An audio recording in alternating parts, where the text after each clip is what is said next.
I say welcome to Vessela Tcherneva, Deputy Director of European Council on Foreign Relations and an important Bulgarian foreign policy expert.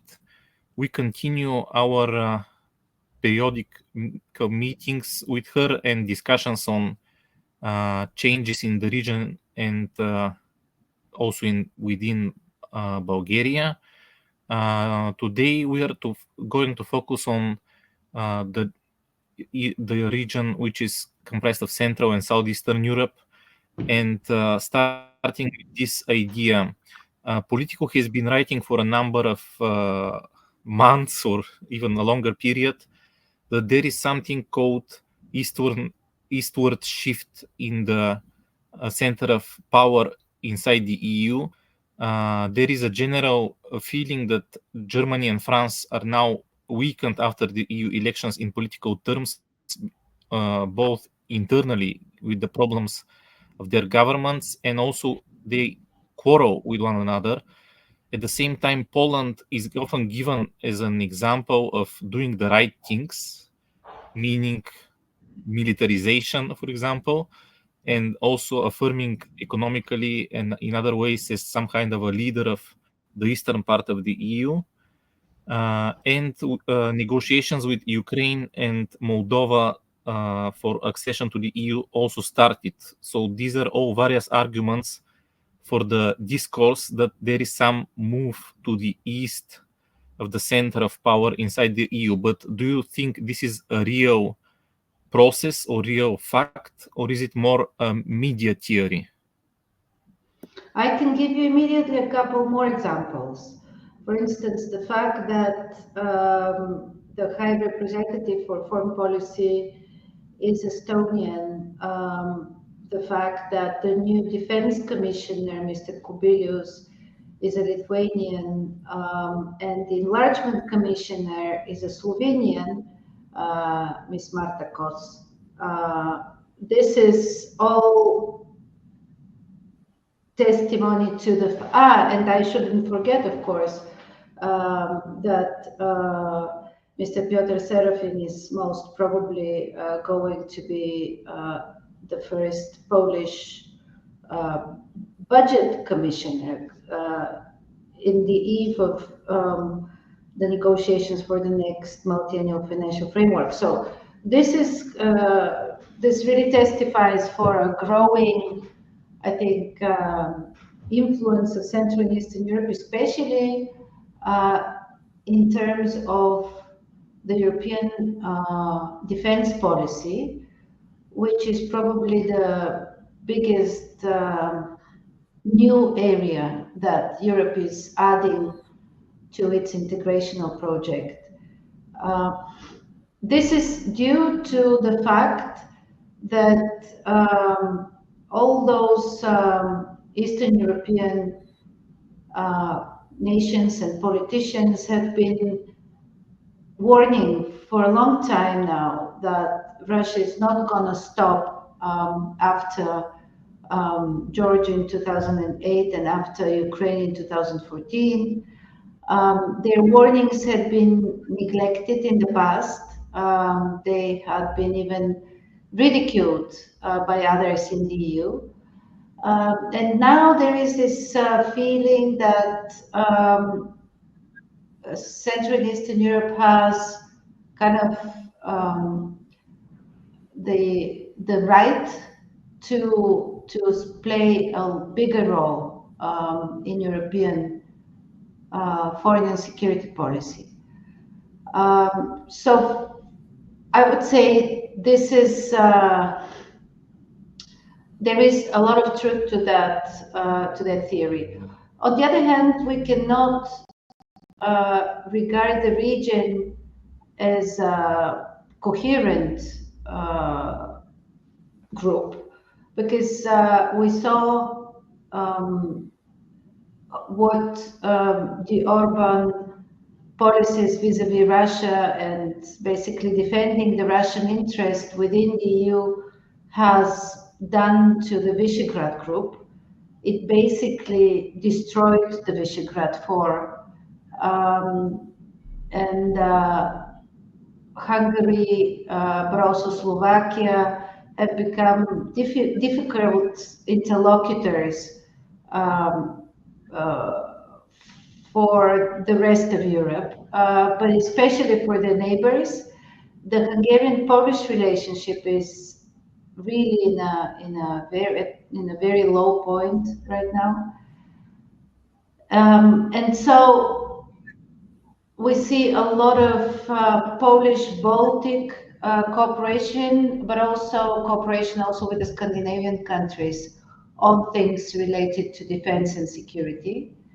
And I would say that if we're looking for an alternative to the German-French engine of European integration, as we used to know it, it is probably some sort of a Central and North European coalition more than kind of the previous Visegrad cooperation that we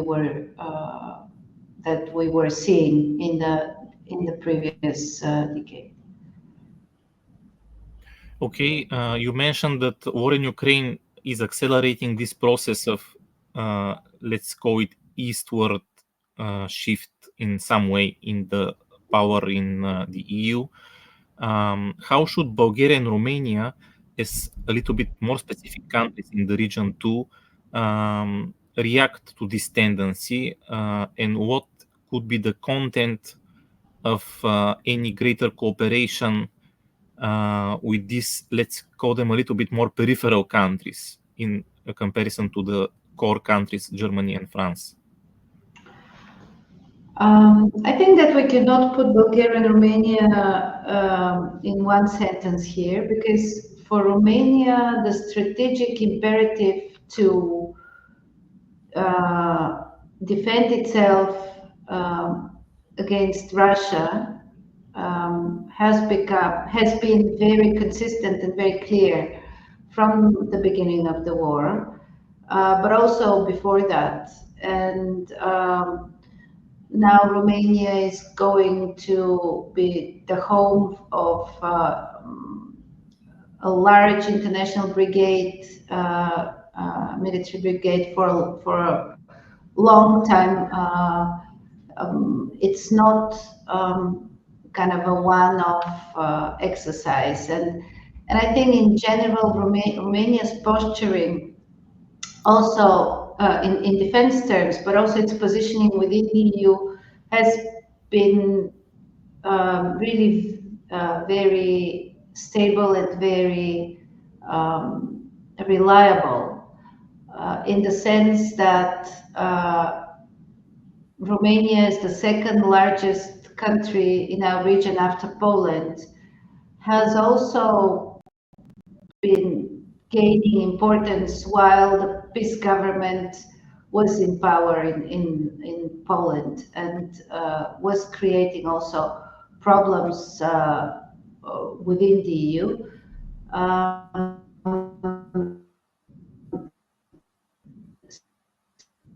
So those understanding of the defense imperative for Romania and its kind of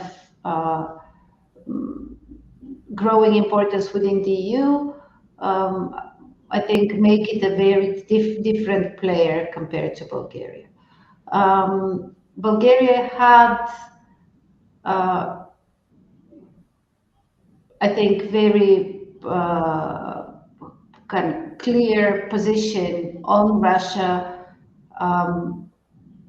only with the Petkov and the Denkov governments. For the rest, it has been relatively, should I say, obscure, because the caretaker cabinets have been saying the right things, but have not been acting really that much. We see Russian gas back to Bulgaria disguised as Turkish gas. We see actually not enough measures to stop the Russian influence here. And we see the growth of the pro-Russian party Возрождение. So all of that, I think, makes Bulgaria look much more vulnerable and much softer on Russia than Romania. Okay, if I could paraphrase a little bit the question, I guess this supposed eastward shift of power in the EU creates some opportunities for countries of the periphery. So even though Bulgaria and Romania have their specifics in terms of relation to Russia, there is also this thing that there is great Western European investment in Romania, also in Bulgaria, I guess. And perhaps if ties with other countries different from the core countries in the EU are to be created, there must be also some economic grounds and some other grounds, not only the grounds related to defense. So do you think there are really chances that some new relations and some new dynamics is created between Bulgaria and Romania beyond and these countries which rise in the periphery of the EU beyond the core right now? I am aware that we try to separate the defense issues from the rest, from the economic issues, from the cultural issues, and so on and so forth. But the fact is that we talk these days about security in many spheres. We talk about security of borders, we talk about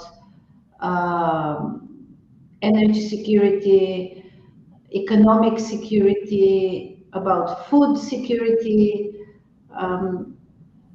and this is why I think this kind of aspect is important. But if we consider the EU context, Bulgaria and Romania have a role in the sense that together they, and maybe also with Greece and Croatia, and you and I, we have been talking about this before, this regional kind of coordination is one thing that that is missing and that we should be doing more.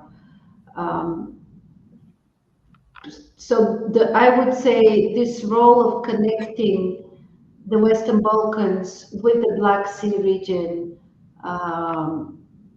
is going to be growingly important for the EU in strategic terms. That has to do with connectivity, that has to do with nearshoring, if you like. It can add to the capacities on renewables.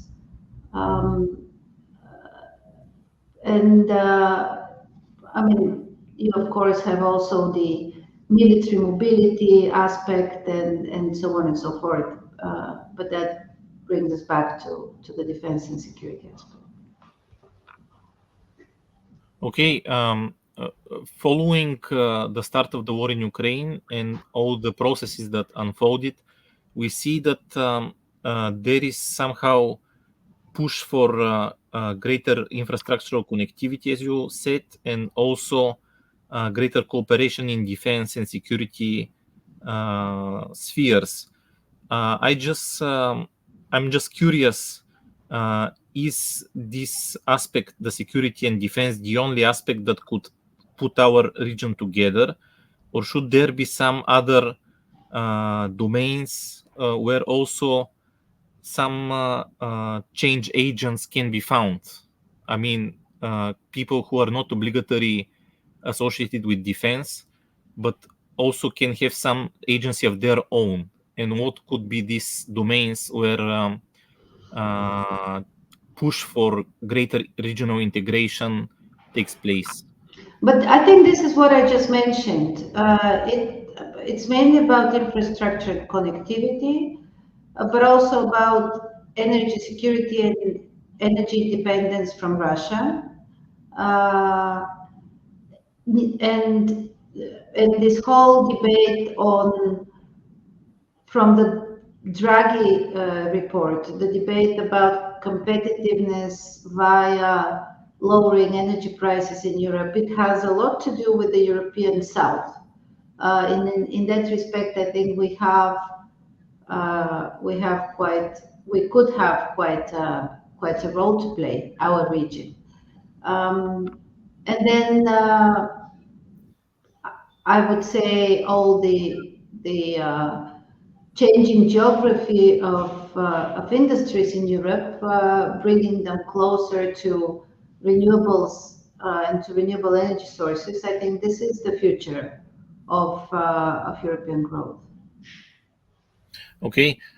Poland has been promoting for some time, especially during the era in which sovereignist parties were ruling there, the Three Seas initiative as some cooperation initiative that promotes regional integration and better infrastructure connectivity. How do you evaluate the interests of Poland now under Tusk government? To what extent their interest towards greater integration and cooperation in the region remains, and to what extent it's somehow changing? First of all, the Three Seas initiative did not yield the benefits that it was supposed to. And so, if you look back at the Three Seas initiative, there were a number of summits, a number of projects, but not a large number of projects, which got supported by the Three Seas initiative. So I think all in all, it did not have the catalyst effect it was supposed to have in terms of the integration of the region. I think mainly because of the financing mechanisms, which were not as successful. Which is why I think the current Polish government is not does not put the Three Seas very high on their agenda. On the other hand, you cannot have regional integration without political will. And as I mentioned, the role of Hungary and to an extent of Slovakia especially within the EU context, but also in blocking all the measures and the instruments supporting Ukraine, or trying to block at least. I mean, this role has become detrimental for the regional cooperation in Central and Eastern Europe. And so when you don't have good relations with your neighbors, it is very difficult to create also large infrastructure projects together. And Mr. Orban, of course, is showing that his interests lie elsewhere. So he's much rather building kind of big infrastructure projects with Mr. Vučić, than investing much in this kind of regional cooperation as it was envisaged by the Three Seas.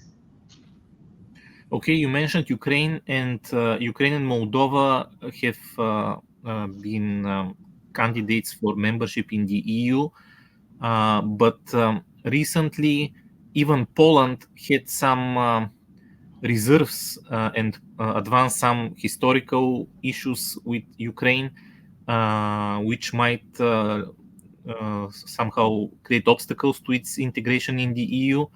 So I want to ask you in this regard, will the candidates for membership from the Eastern Europe start getting some problems the more closer they get to the EU? Will the attitudes which we also saw in Bulgaria and Romania against our accession somehow start to become more visible also with regards to new members which now apply? I think European public opinion was very much supportive or more supportive towards the enlargement last year than it had been in all the years before the war. Europeans understood very well that there were geopolitical reasons why the EU needed to extend its zone of security to especially Ukraine and Moldova to the east. In that period, also the Western Balkans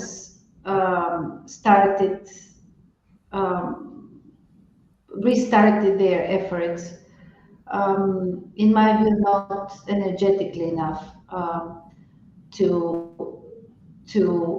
come closer to the EU. Right now, it seems that we're in a bit of a plateau in terms of public support, but also in terms of enthusiasm in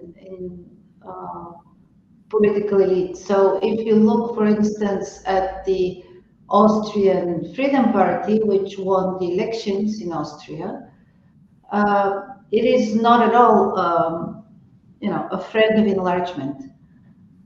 And so it would be difficult, I think, now to imagine how enlargement, gets accelerated, because you have such governments also in other places. You have similar political actors in the Netherlands, in France. You have also the ascending AfD in Germany, which is why I think if we speak about enlargement, we should actually talk and think about it in smaller steps, so that this is not a binary process. You're either out or you're in, but there are elements to it that you can adopt, and you can become part of certain levels of integration, but then not be part of in others. For instance, the common agricultural policy, which, as you remember, caused a lot of kind of public pushback in Poland against the Ukrainian agricultural production. And not only in Poland, there were 6 countries in Central and Eastern Europe who signed this memorandum back then. Bulgaria was one of them. Our countries are not going to probably to allow Ukraine with its huge agricultural sector to become part of the common agricultural policy the way it is structured now. So this is going to wait for quite some time. On other issues, like, for instance, Erasmus or I don't know, roaming and so on, there will be special kind of track for those countries so that they're able to join and to participate. We have been observers and maybe living a political crisis in Bulgaria which lasts for too long. and just in a short time, Bulgaria will vote for its 7th parliamentary elections in 3 years. How is this political crisis related also to difficulty to form majority, to adopt laws, to implement reforms? Even in a way, maybe state functions at a lower level than its potential. How is that influencing Bulgaria's role and activity in the EU and in the region? First of all, I think we have to ask how it influences Bulgarian citizens. And the fact of the matter is that Bulgarian economy has been growing, and Bulgarian citizens do not really feel very much hurt by the ongoing inability of Bulgarian politicians to take responsibility. And here I immediately have to say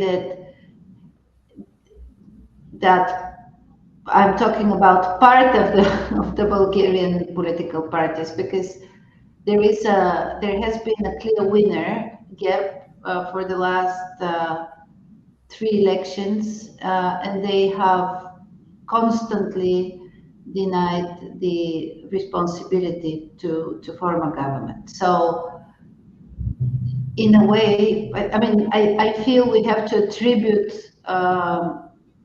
if there is somebody's fault, we have to attribute that fault in a correct way and not just say all the politicians. So because Bulgarians are not worried about the power vacuum,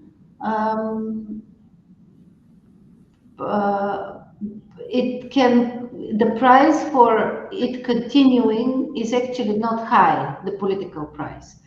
So I would not be surprised if Gerb decides not to form a government yet again after the next election, simply because they do not need to take any responsibility. But given that the caretaker government is largely influenced by them, they can take some of the benefits, so to say, from it.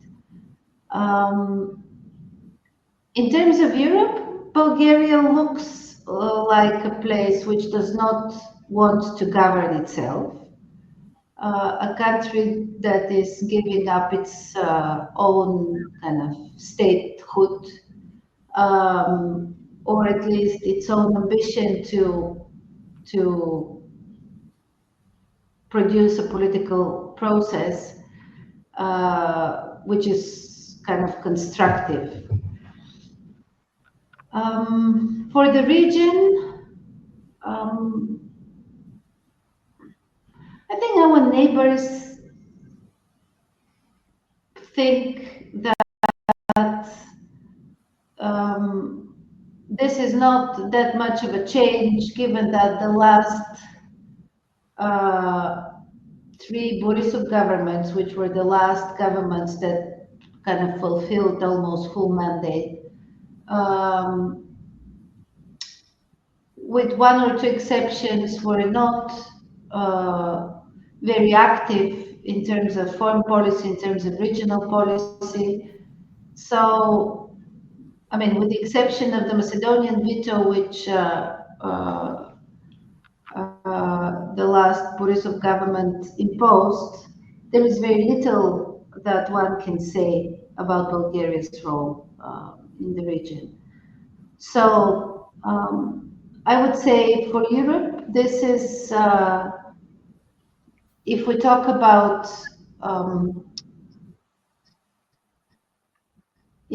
different waves of integration or different areas of integration, Bulgaria is moving closer towards the periphery in terms of integration, not in terms of geography. And for our neighbors, I think it's basically more of the same, maybe with the exception of the two political governments by Petkov and Denko.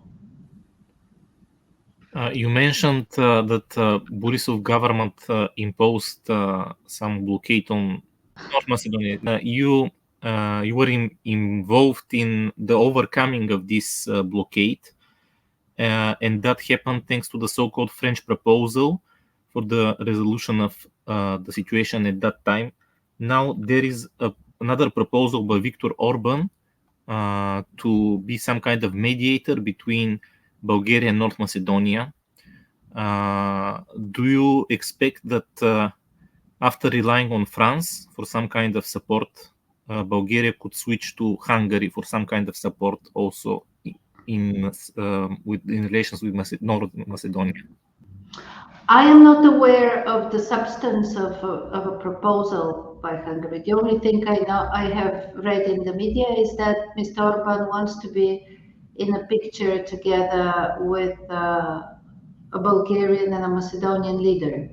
But what this meeting is supposed to achieve, I haven't seen, I haven't read. So from a Bulgarian perspective, I think there is very little that Mr. Orban can achieve and can bring to the table, simply because it's Bulgaria's position now that, and has been since 22, that this is a EU issue that is supposed to be dealt with by North Macedonia. So until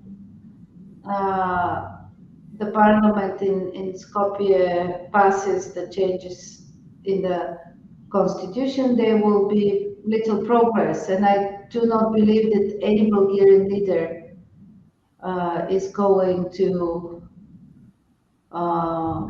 want to kind of renegotiate the negotiating framework offered to North Macedonia by the EU. And frankly, this was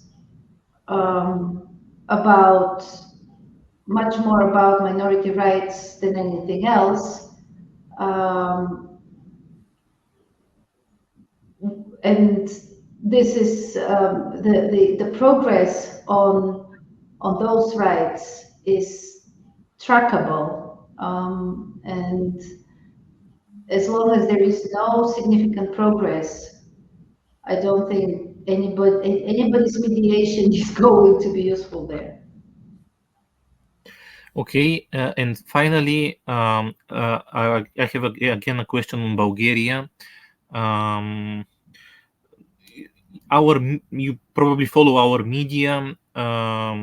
My own feeling is that there is a lot of national-centric approach in what we have as media or as public discussions. So I'm curious whether some greater ambition for going outside of Bulgaria could appear in Bulgarian society for knowing neighbors or other countries in the region, in the EU. What do you think are the chances that Bulgaria somehow become less introvert in the forthcoming years and develop some really ambition to be part of something wider, either the region or the EU, or if you wish, even the world, just overcoming what I see as national-centric thinking? I think these days most of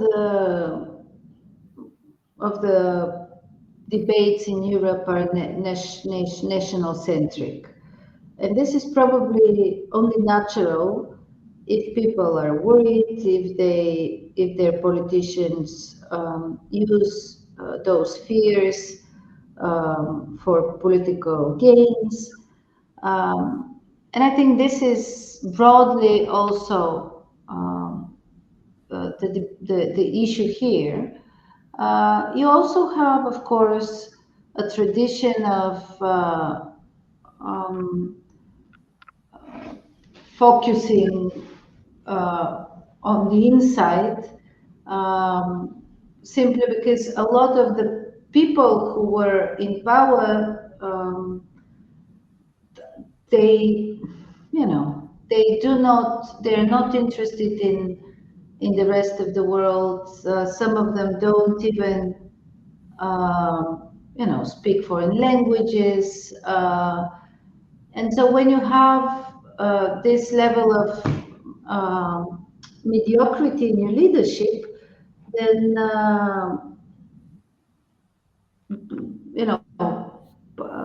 people who know more or have wider interests, most of the time try to stay away from media and from public attention, simply because they kind of seem out of tune. How all of this will change, I think, if we